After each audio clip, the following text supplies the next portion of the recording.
ស្រឡាញ់អូនតាំងពីសួនមិនតមានសង្សារតែមិនត្រូវធ្វើយ៉ាងណាឲ្យជីវ៉ាបានយកពីចិនទេលួយគិតពីអូនរាល់ថ្ងៃចង់សាព្រីប្រាប់ចរណៃតែមានទេព្រោះមេនឹងបងទៅស្គាល់គ្នាតែយូរទៅអារម្មណ៍នេះក៏ស្រឡាញ់អូនខ្លាំង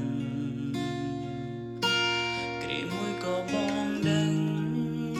ថាមានសួនមានសង្សាររួចហើយតែធ្វើខ្លួនដូចជាគ្មានបញ្ហាមិនខ្វល់ថាអូនមានសង្សារឡើយត្រឹមឲ្យយើងបានជួបគ្នា